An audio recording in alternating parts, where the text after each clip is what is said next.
예, 하나님 말씀을 보겠습니다. 하나님 말씀은 신약성경 요한계시록 7장 1절에서 8절 말씀입니다. 신약성경 요한계시록 7장 1절에서 8절 말씀, 제가 말씀을 봉독하도록 하겠습니다. 이 일 후에 내가 내 천사가 땅 내 모퉁이에 선 것을 보니 땅의 사방의 바람을 붙잡아 바람으로 하여금 땅에나 바다에나 각종 나무에 불지 못하게 하더라. 또 보매 다른 천사가 살아계신 하나님의 인을 가지고 해돋는 데로부터 올라와서 땅과 바다를 해롭게 할 권세를 받은 네 천사를 향하여 큰 소리로 외쳐 이르되 우리가 우리 하나님의 종들의 이마에 인치기까지 땅이나 바다나 나무들을 해하지 말라 하더라. 내가 인침을 받은 자의 수를 들으니 이스라엘 자손의 각 지파 중에서 인침을 받은 자들이 14만 4천이니 유다 지파 중에 인침을 받은 자가 1만 2천이요 르우벤 지파 중에 1만 2천이요 갓 지파 중에 1만 2천이요 아셀 지파 중에 1만 2천이요 납달리 지파 중에 1만 2천이요 므낫세 지파 중에 1만 2천이요 시므온 지파 중에 1만 2천이요 레위 지파 중에 1만 2천이요 이사갈 지파 중에 1만 2천이요 스불론 지파 중에 1만 2천이요 요셉 지파 중에 1만 2천이요 베냐민 지파 중에 인침을 받은 자가 1만 2천이라. 아멘. 우리가 살고 있는 이 21세기는 아마 가장 편리한 세상이 아닌가 생각을 합니다. 그런데 편리한 만큼 위험은 기하급수적으로 증가했다 해도 과언이 아닐 것입니다. 내가 아무리 조심을 해도 다른 사람에 의해 사고가 나는 경우가 너무나 많은 것이 우리의 현실입니다. 그러다 보니 우리의 삶에 뗄래야 뗄 수 없는 것이 바로 보험입니다. 보험은 이 불안한 우리의 미래를 조금이나마 보장을 받을 수 있게 하는 장치인 것입니다. 이 요한계시록을 처음 받아보는 이 7교회 성도들은 교회와 그리고 이 크리스천들에 대해서 점점 심각해지는 로마의 태도는 미래에 대한 불안을 증폭시키고 있었던 것을 우리는 알 수가 있습니다. 눈앞에 보이는 로마의 권력 앞에 항복하여 편안하게 사느냐, 아니면 믿음으로 살면서 어려움을 감당하는가, 많은 고민이 있었을 것입니다. 그리고 전능하신 하나님을 믿고 있는 우리에게 왜 이런 어려움이 오는가에 대한 실존적인 질문에 대한 답을 찾고 있었을 것입니다. 왜 믿음으로 살아야 하는가? 믿음으로 사는데 왜 어려움이 오는가? 어떻게 승리해야 되는가를 보여주고 있는 것이 바로 요한계시록입니다. 7 봉인이 된 두루마리의 봉인을 뗄 존재가 피조물 중에는 아무도 없었습니다. 피조물들을 창조하시고 또 죄 가운데 있는 사람들을 구원하시기 위해 인간으로 오신 어린 양이신 예수님만이 이 두루마리의 봉인을 뗄 자격이 있었습니다. 첫 번째 봉인이 뗄 때 그 흰말을 탄 자가 나왔습니다. 이것은 복음의 승리를 보여주는 것이라고 말씀을 드렸습니다. 복음은 이기고 이겼습니다. 역사를 볼 때 때를 따라서는 하나님이 준비하신 복음이 실패하는 것처럼 보였지만은 궁극적으로 복음이 승리하였습니다. 복음의 승리는 또한 크리스찬의 승리였습니다. 크리스찬의 승리는 이 땅에서 사람들이 추구하는 성공이나 출세와는 너무나도 다른 것이었습니다. 복음 안에 거하기 때문에 이제까지 경험하지 못했던 많은 어려움들을 그들은 겪어야 했기 때문입니다. 이 두 번째 봉인이 떼어질 때 붉은 말을 탄 자가 나왔습니다. 이 붉은 것은 그 분쟁을 상징하고 있습니다. 예수 그리스도를 믿기 때문에, 복음을 따랐기 때문에 오는 박해를 말하고 있습니다. 우상 숭배와 이 음행을 피하기 위해 수십 년간 속해 있던 조합을 탈퇴해야만 했습니다. 이로 인해 주변 사람들로부터 미움을 사기도 하였습니다. 복음을 알지 못하는 가족들로부터 버림을 받기도 하였습니다. 속해 있는 이 조합에서 탈퇴하는 것으로 모든 것이 끝나는 것이 아니었습니다. 이제까지 해오던 모든 경제활동을 중단할 수밖에 없는 그런 상황에 놓여서 많은 크리스찬들은 경제적으로 어려움을 겪게 되었습니다. 이것이 세 번째 봉인을 뗄 때 나타나는 금은말을 탄 자가 상징하는 것입니다. 세 번째 이 봉인이 뗄 때 금은말을 탄 자가 나옵니다. 이 검은색은 바로 기근을 상징하는 색입니다. 이 자연재해를 통한 기근보다는 조합을 탈퇴하였기 때문에 모든 경제활동을 제재받음으로 당하는 경제적인 어려움을 말하고 있습니다. 이 두 번째와 세 번째 봉인을 뗄 때 나타났던 핍박이나 경제적인 어려움은 만약 크리스찬이 아니었다 그러면 불쾌어 겪지 않아도 될 일들이었습니다. 크리스찬이 되었기 때문에 분쟁이 있고 크리스찬이 되었기 때문에 많은 경제적인 어려움을 그들은 겪게 되었던 것입니다. 네 번째 봉인을 뗄 때 나타난 것은 이 청황색의 말을 탄 사람입니다. 이 청황색은 좀 더 정확히 번역하면 창백한 색이다라고 말씀을 드렸습니다. 이 창백한 이 말을 탄 것은 이 전쟁과 전쟁으로 인한 기근 또 그로 인한 이 전염병으로 인하여 많은 사람이 죽게 될 것이고 인구가 급감함으로 말미암아 야생동물로부터의 그런 피해도 클 것을 보여주고 있는 말씀입니다. 이 네 번째 봉인은 인간이 가지고 있는 죄성 때문에 생긴 전쟁이고 이에 따른 여러 가지 피해를 보여주고 있습니다. 인간의 죄성 때문에 생긴 전쟁과 이에 따른 기근, 전염병으로 믿지 않은 사람들은 물론이고 크리스찬들도 함께 어려움을 당하게 될 것을 성경은 우리에게 말씀하고 있습니다. 하나님께서 이런 어려움을 겪게 하시는 것은 인간이 가지고 있는 죄성이 얼마나 무서운가를 알게 하시기 위해서 이것을 허락하시고 있다는 것입니다. 인간은 스스로 유토피아를 만들 수 있다고 생각하지만 인간이 유토피아를 만들려고 노력하면 노력할수록 오히려 지옥을 만들고 있다는 것입니다. 인간의 죄성이 컨트롤이 되어야 됩니다. 인간의 죄성을 컨트롤할 수 있는 것은 법이나 또 어떤 힘이 아니라 오직 예수 그리스도밖에 없다는 것입니다.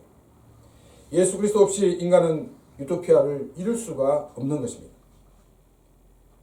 다섯 번째 봉인을 뗄 때 이제까지 그 시선이 땅을 향해 있었는데 보좌에 있는 제단 아래에 영혼에 클로즈를 하고 있습니다.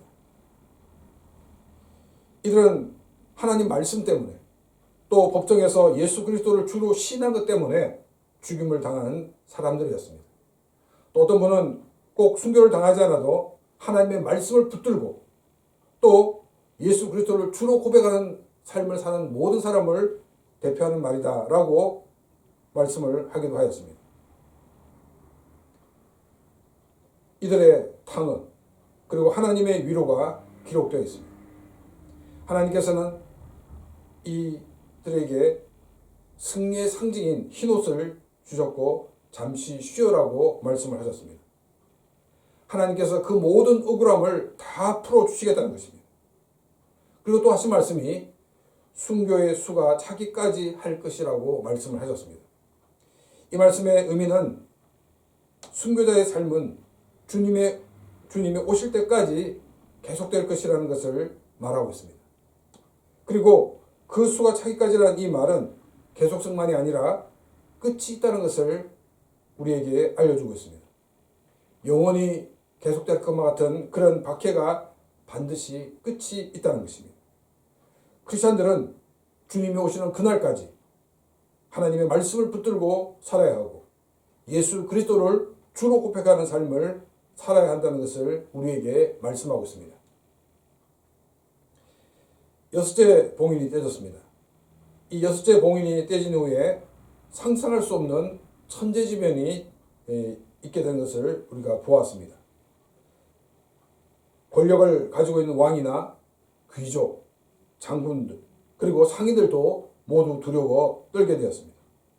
이들이 두려워 떤 것은 인간이 상상할 수 없는 그런 천재지변 때문에 그들이 두려웠고 또 떨었던 것이 아니었습니다.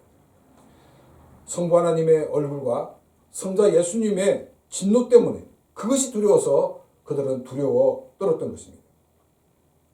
그리고 이 성부 하나님의 얼굴과 성자 예수님의 진노에 대해 두려워 떤 사람들은 왕이나 귀족이나 장군들만이 아니라 종들에 이르기까지 하나님을 알지 못하는 모든 사람들이 두려워하고 떨고 있었다는 것입니다. 이것은 5번째 봉인을 뗄 때 제단 아래 영혼의 탄원에 대한 하나님의 응답인 것을 우리는 알 수가 있습니다.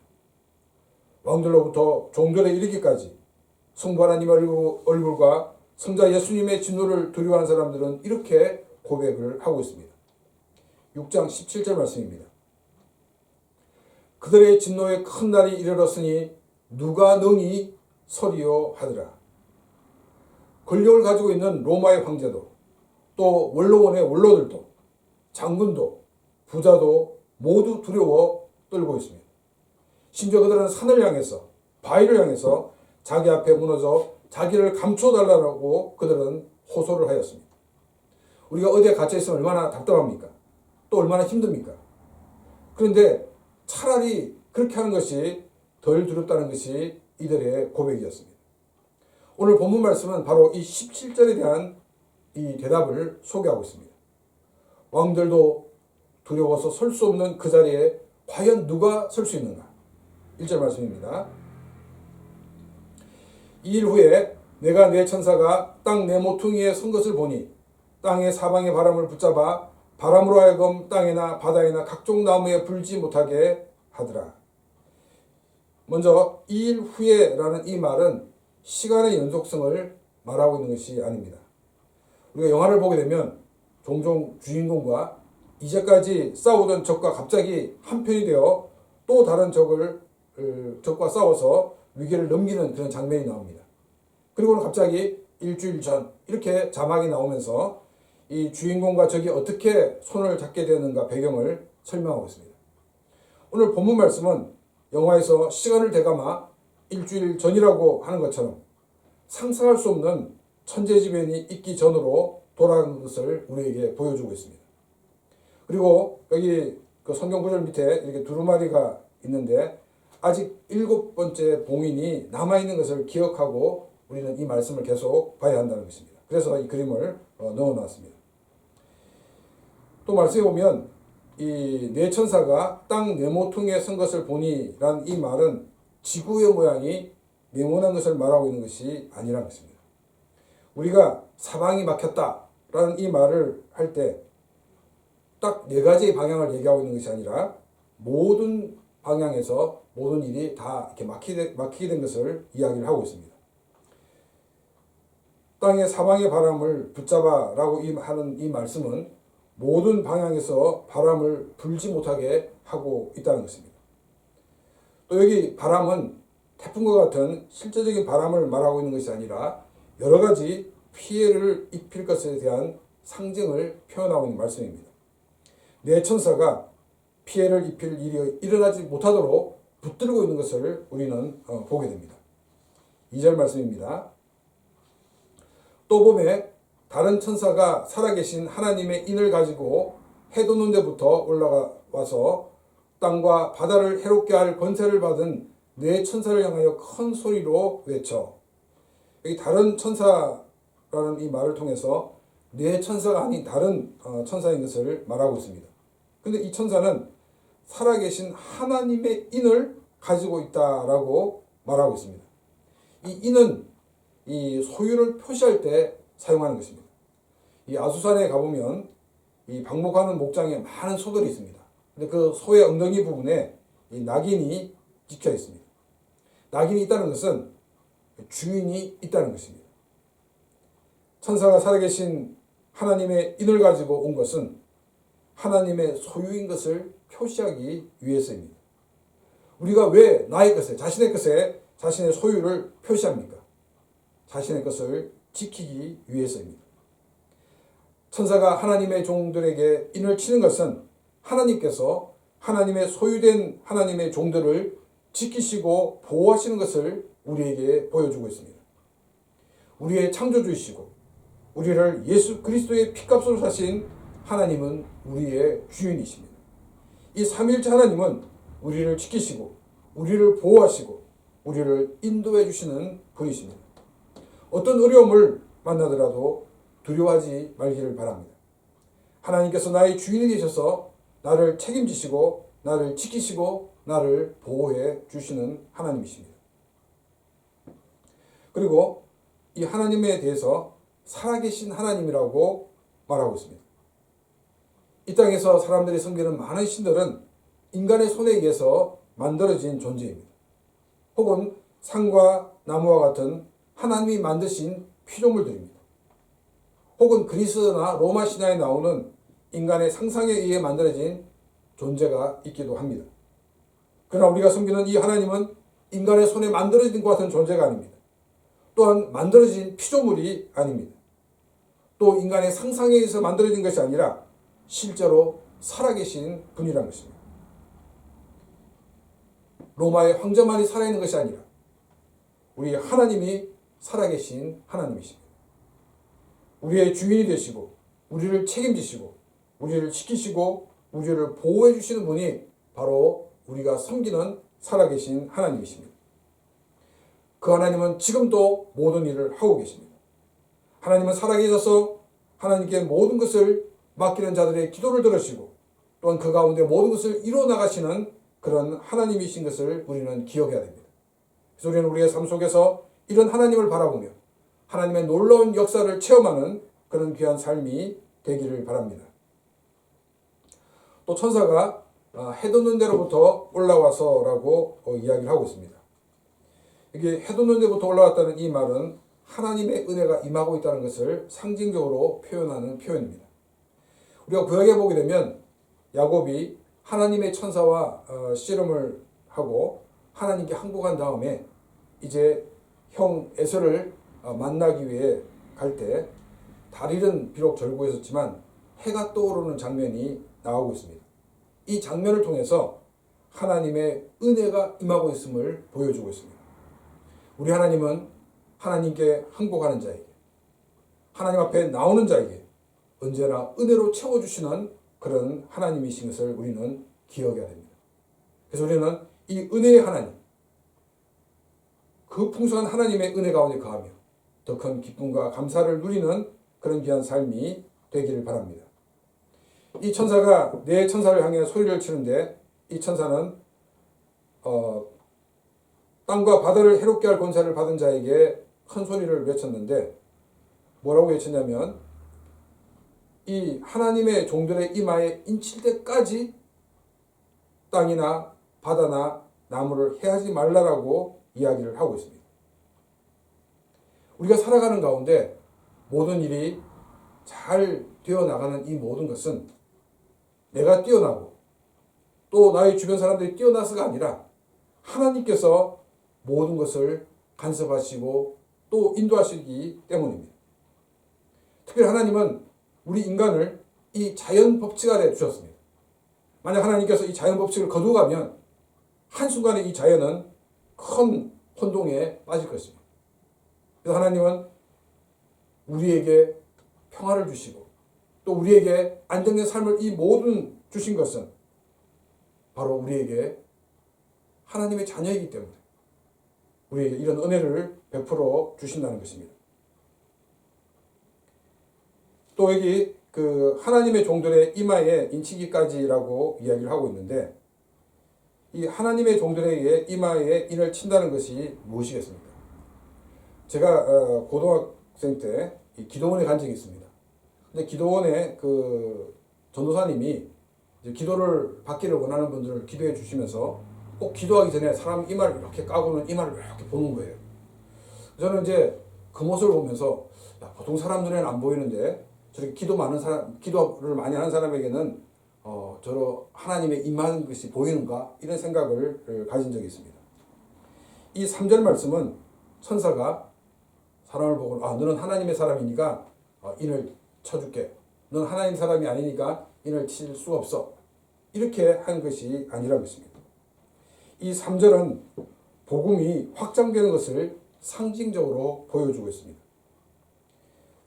크리스찬이라는 것 때문에 우리가 큰 어려움을 당하고 있지 않다고 그러면, 우리가 죽임을 당하고 있지 않다고 그러면 그때가 복음을 확장해야 되는 때라는 것입니다. 다른 말로 전도하여서 많은 사람들로 하여금 복음을 듣게 하여서 하나님의 자녀가 되게 해야 한다는 것입니다. 우리는 주님이 오실 때까지 복음을 전하여서 많은 사람들이 복음을 듣게 하고 많은 사람들이 하나님의 자녀가 되게 해야 한다는 것입니다. 때를 따라서는 도저히 복음을 전할 수 없는 환경이 있습니다. 그럼에도 불구하고 그 환경 속에서도 복음이 확산되는 것을 우리는 볼 수가 있었습니다. 그래서 바울은 때를 얻든지 못 얻든지 복음을 전하라고 말하였습니다. 많은 사람들에게 복음을 전하여 하나님의 복음을 듣게 하고 또 많은 사람들이 하나님의 사람이 되게 하는 이 일이 바로 하나님의 종들에게 인침을 하는 것 같은 일이라는 것입니다.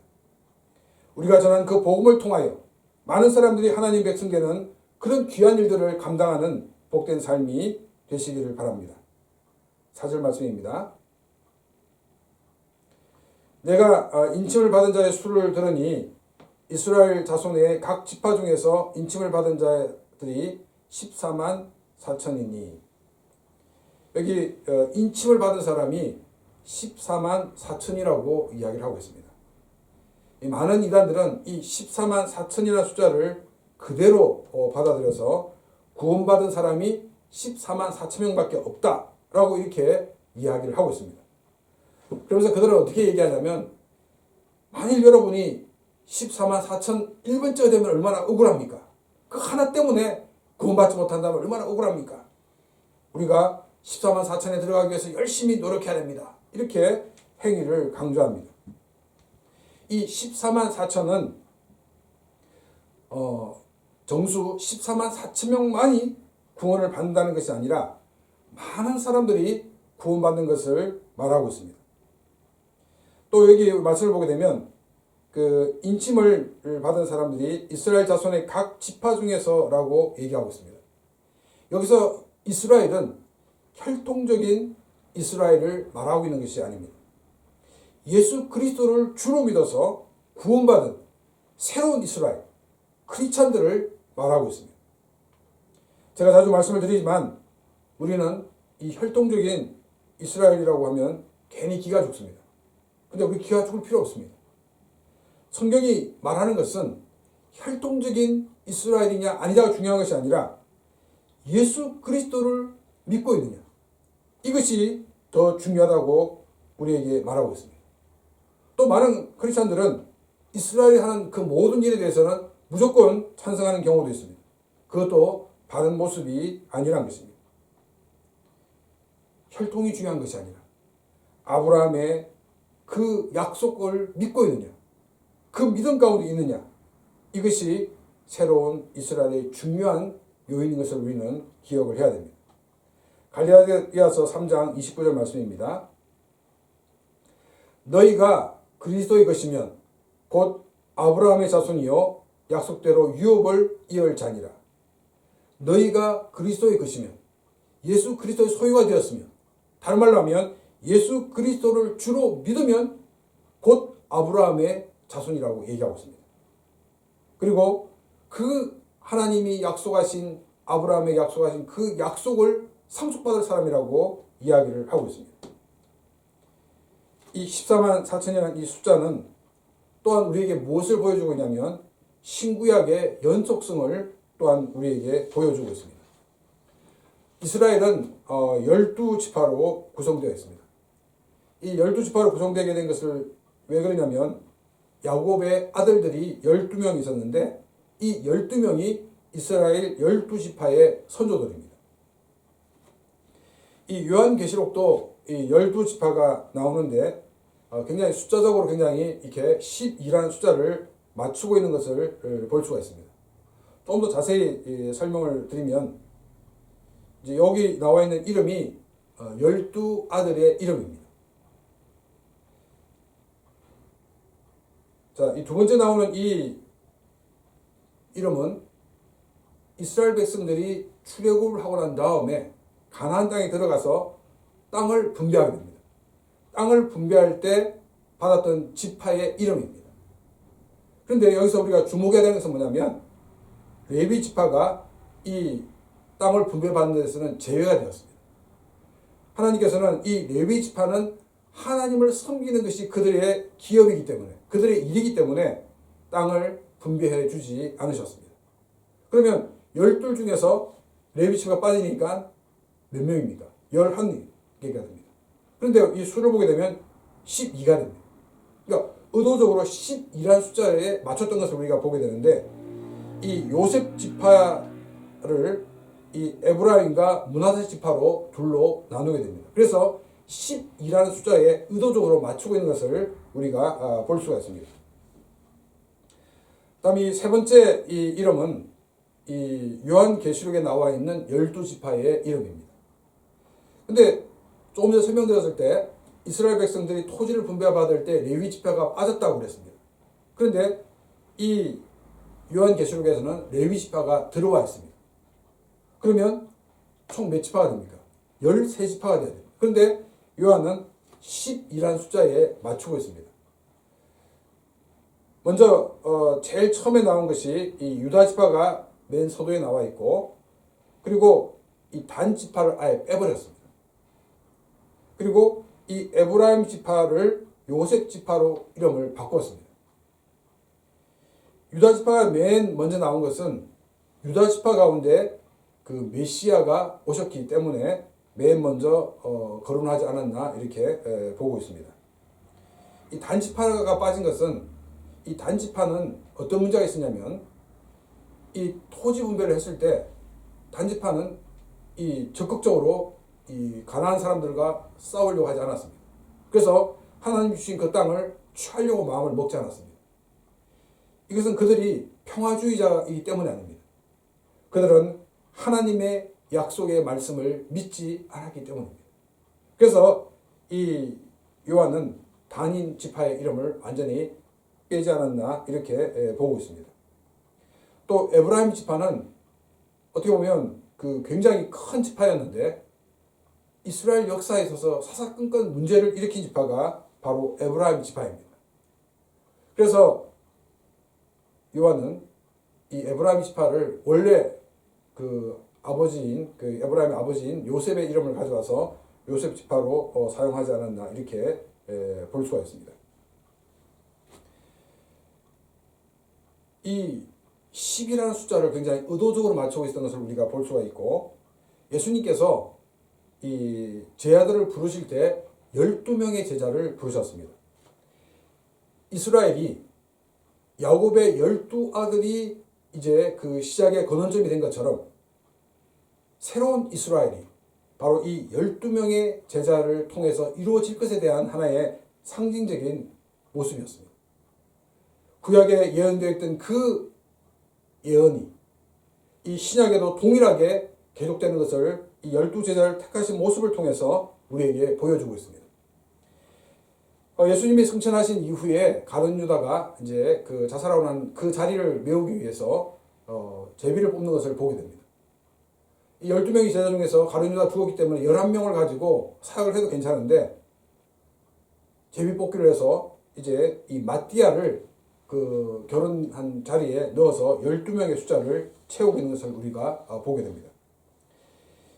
제자들은 이 구약의 연속성을 보여주려는 예수님의 의도를 알았기 때문에 이 10이라는 숫자로 이렇게 채웠던 것을 우리는 알 수가 있습니다. 이 구약의 12지파의 12와 또 신약의 12제자의 12, 그리고 1000을 곱한 수가 14만 4천입니다. 구약에서 신약에 이르기까지 예수 그리스도를 주로 고백하는 모든 사람들이 바로 하나님의 인치심을 받았다는 것을 우리에게 보여주고 있습니다. 그리고 이 숫자가 14만 4천 명에 제한되어 있지 않고 있는 것을 우리가 7장 9절에서 볼 수가 있습니다. 7장 9절입니다. 2일 후에 내가 보니 각 나라와 족속과 백성과 방언에서 아무도 능히 셀 수 없는 큰 무리가 나와 흰옷을 입고 손에 종려가지를 들고 보좌 앞과 어린 양 앞에 서서, 여기 보니까 각 나라와 그리고 족속과 백성과 방언에서, 이 방언은 이 언어가 다른 그와 같은 민족이나 언어가 다른 문화를 말하고 있습니다. 이스라엘이나 혹은 유대 민족만이 아니라 여러 나라, 여러 민족, 여러 백성들, 여러 언어들을 가진 다양한 사람들이 하나님의 인침을 받은 사람이라고 말을 하고 있습니다. 또 아무도 능히 셀 수 없는 큰 무리라고 표현을 하고 있습니다. 그래서 이 말을 통해서 14만 4천이라는 이 한정된 수의 의미가 아닌 것을 우리가 알 수가 있습니다. 이 14만 4천은 신구약을 통해서 예수 그리스도를 주로 고백하여 구원받은 모든 크리스천을 상징하고 있습니다. 우리가 이 이단들처럼 14만 4천이라는 숫자에 매여서 우리가 행위를 강조하고 또 율법적인 신앙에 빠져서는 결코 안 될 것입니다. 예수 그리스도를 믿는 사람이라고 그러면 누구나 다 구원받고 누구나 다 하나님의 보좌 앞에 담대히 설 수가 있는 것입니다. 5절부터 8절까지는 이 각 지파를 언급하면서 지파별로 12,000명씩 인침을 받았다라고 기록하고 있습니다. 지파 이름을 한꺼번에 쭉 언급하고 난 다음에 이 사람들 각 지파마다 12,000명씩 받았다라고 표현하지 않고 각 지파에서 12,000명이 인침을 받았다, 유다 지파에서 12,000명씩 인침을 받았다, 이렇게 각 지파를 나열하면서 또 12,000명씩 인침을 받았다라고 표현을 하고 있습니다. 이것은 각 지파가 가지고 있는 특성을 인정하고 있는 것을 우리에게 보여주고 있습니다. 하나님은 획일화된 그런 하나님이 아니십니다. 하나님 안에는 다양성이 있습니다. 그래서 하나님 안에는 풍성함이 있는 것입니다. 또 하나님 안에는 다양성만이 있는 것이 아니라 통일성도 있습니다. 우리의 몸도 다양한 기관이 있지만은 그러나 이 기관들이 제멋대로 움직이는 것이 아니라 뇌의 명령에 의해서 움직이듯이 믿음의 공동체도 통일성을 가지고 있다는 것입니다. 우리는 우리의 신앙의 공동체의 다양성과 통일성을 통해서 하나님의 풍성함과 하나님의 일하심을 더 많이 보고 더 많이 느끼는 그런 귀한 삶이 되기를 바랍니다. 누가 진노의 큰 달에 능히 설 수가 있겠습니까? 바로 인침을 받은 사람들입니다. 인침을 받았다는 것은 예수 그리스도의 십자가의 공로를 믿는 자라는 것입니다. 그리고 예수 그리스도를 주로 믿는 사람은 성령이 그 안에 거하십니다. 에베소서에서는 성령이 거하시는 것에 대해서 인침을 받았다라고 표현하고 있습니다. 에베소서 1장 13절 말씀입니다. 그 안에서 너희도 진리의 말씀 곧 너희의 구원의 복음을 듣고 그 안에서 또한 믿어 약속의 성령으로 인치심을 받았으니, 복음을 듣고 그 안에 믿는 사람은 성령의 인침을 받았다라고 이야기를 하고 있습니다. 또 에베소 4장 30절 말씀에서는 이렇게 말하고 있습니다. 하나님의 성령을 근심하게 하지 말라. 그 안에서 너희가 구원의 날까지 인치심을 받았느니라. 성령은 우리 속에 거하십니다. 일시적으로 거하시는 것이 아니라 우리가 구원받을 때까지 우리 가운데 거하고 계시다는 것입니다. 우리가 구원의 날 하나님의 보좌 앞에 설 수 있는 것은 바로 우리 속에 계신 성령의 은혜와 능력이기 때문입니다. 우리가 구원의 날 인침을 받았기 때문에 우리는 하나님 앞에 설 수가 있는 것입니다. 예수 그리스도를 주로 믿는 사람들은 주님의 재림을 두려워할 필요가 없습니다. 이 주님의 날은 우리에게는 더 큰 기쁨의 날인 것입니다. 우리가 매일매일 기쁨과 감사함으로 살아가면 되는 것입니다. 또 우리가 여러 가지 힘들고 어려운 일이 있을 때마다 다시 오실 주님을 기다리면서 우리들이 믿음으로 모든 것을 이기고 승리하는 그런 귀한 삶이 되기를 바랍니다. 그래서 우리가 주님의 날에 주님 앞에 담대히 설 수 있음을 기억하면서 더 큰 기쁨과 감사와 감격을 가지고 매일매일 살아가는 복된 삶이 되시기를 주님의 이름으로 축원합니다.